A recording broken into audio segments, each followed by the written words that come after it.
Okay. I think I'm going to conclude this magnetic session with a talk where we watch a few videos together. And this talk is going to be about the simultaneous and independent transport of simultaneous independent topological control of identical microparticles in a non-periodic energy landscape. So this is quite a mouthful. So I thought, let's motivate this talk a bit. And to do this, we looked at quantum mechanical systems where they have topologically protected motion.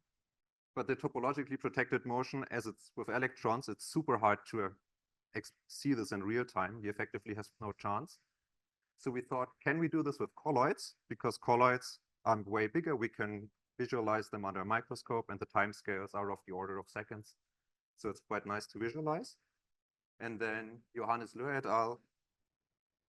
Thought of the system where they have a magnetic pattern where white is just a magnetic background, which is magnetized upwards.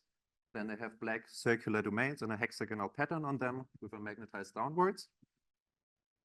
They add paramagnetic and diamagnetic colloidal particles on top of them, which have like a size of 3 microns roughly, and the unit cell of the pattern would be 14 microns. So really easily visualizable under a microscope. And then in order to make the system dynamic, they add an external magnetic field, which is uniform in space, but the orientation will change in time. And we use the orientation of the external magnetic field to control the particles. Therefore, we call this orientation the control space. And the particles do move in action space, which is just a 2D plane above the pattern on which they sediment. And then, as you can see here, in the possible set of orientations of the external magnetic field, which we call the control space, we have these blue lines here, which are special points. And if we wind the external magnetic field around 2 cusps of these, then our particles will move 1 unit cell. And what is quite important is that the fence points for the paramagnets are in the northern hemisphere, and those for the diamagnets are in the southern hemisphere. So we can construct a loop that winds around some of them for the paramagnets, and then go somewhere else and wind around different fence points for the diamagnets, which means we can control them independently of each other. And why is this video not working? Okay, I wanted to show a video where we have the particles on top of this pattern, and then we modulate the external magnetic field, and then the diamagnets dance around counterclockwise, and the paramagnets dance around the diamagnets counterclockwise. So one goes clockwise and the other ones go counterclockwise. And then the next step, building on top of that, was thinking, can we build a topological insulator with our colloids? And to do this, we used a hexagonal pattern again and surrounded it with a stripe pattern. And just to remind everybody of a topological insulator is a material where the bulk of the material is an insulator, but there exists a conducting edge state. And let's see whether we can build this with our colloidal particles. So we have on the left-hand side, we have the experiments, and on the right-hand side, we have the simulations. And let's see whether this works this time. No, it does not work. This is bad. So let me just try again.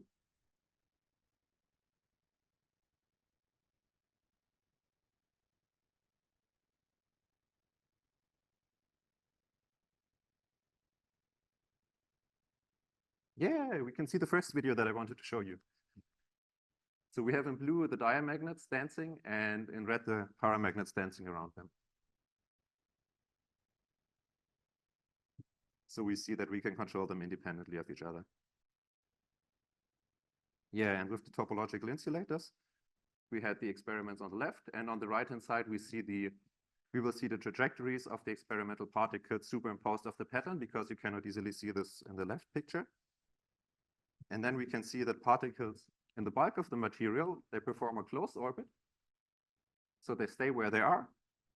And particles in the bulk of the stripe pattern, in the top right corner, they also stay where they are, but particles on the edge perform a skipping orbit, and they move along the edge. So we can view this as an analogon to a topological insulator in a colloidal world. So in the first video I showed you, we've seen 2 types of particles perform different tasks. Here we have the same particles performing 3 different tasks above this pattern. And then I thought, can we do more than that? And to get there, let's look at the system again. Here we have just a simple square pattern. The black is magnetized upwards again, white is magnetized downwards. We have our magnetic colloidal particles on top of that. And then we have up here the control space again.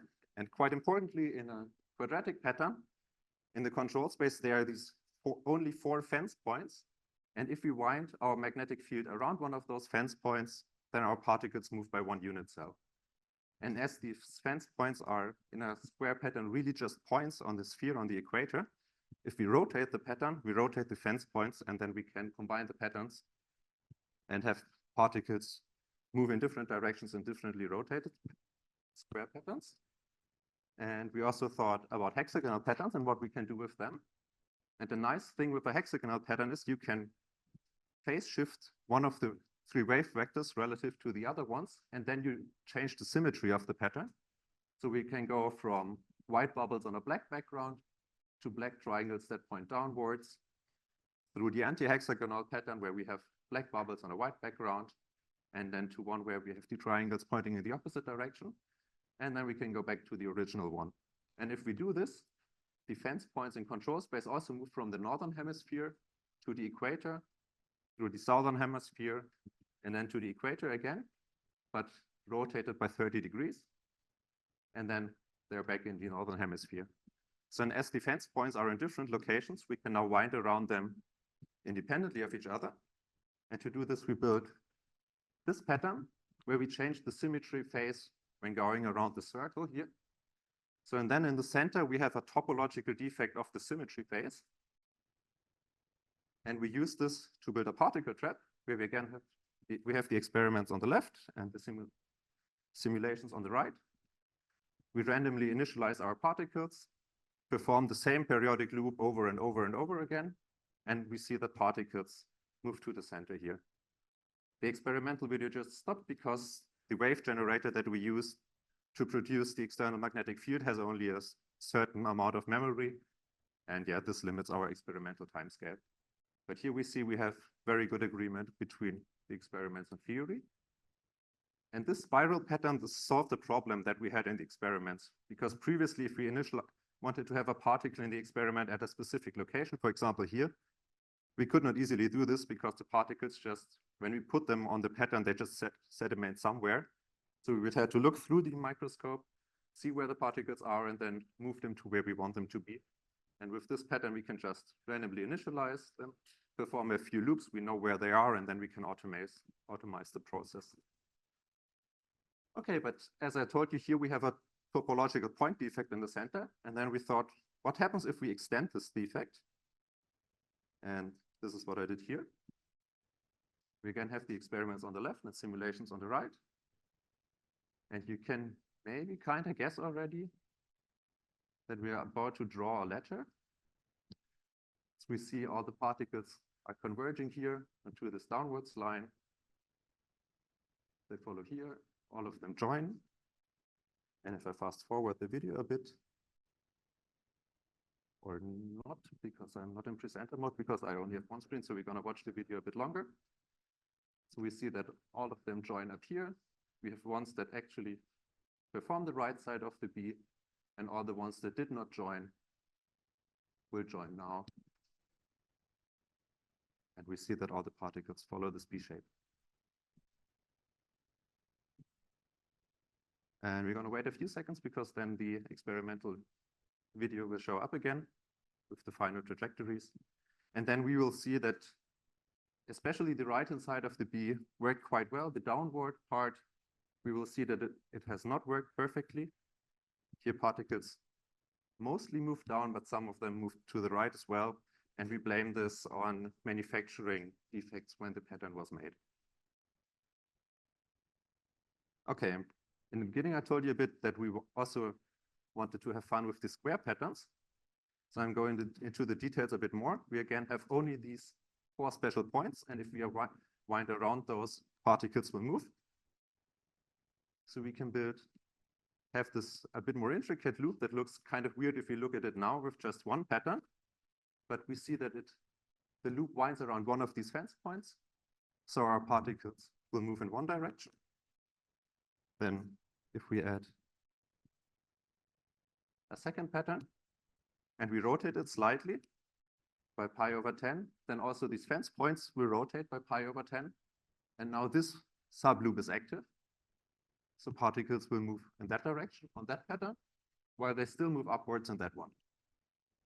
And then you can imagine what we do next. We just add a few bunch more, and then they move in different directions. So we move in the 4 different directions in the 4 patterns, and we have a 5th one where we do not wind around any of these top loop fence points, so the particles do not move.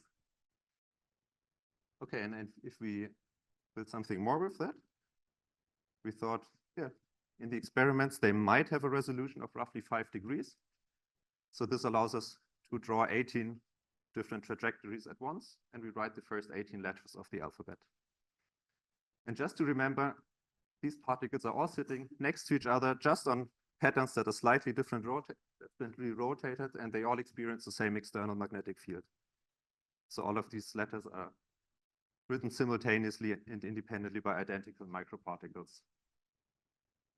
Okay, but as I told you in the beginning, with the experiments are limited by the memory of the wave generator. So we only can draw 4 letters.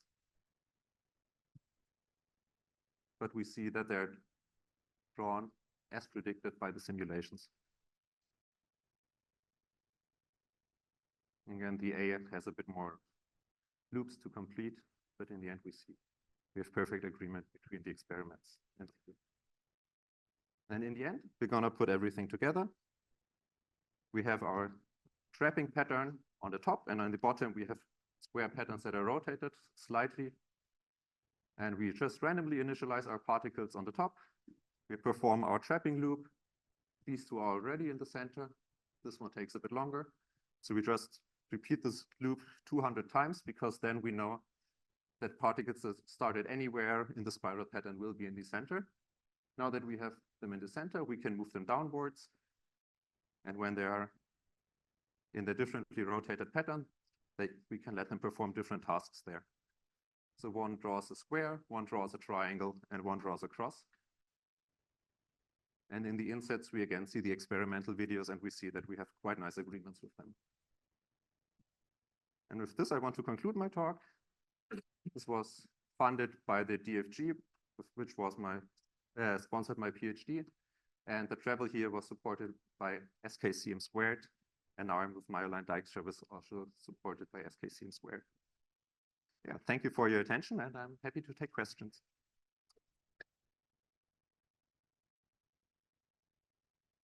Right, thank you for this wonderful talk. You can take any questions.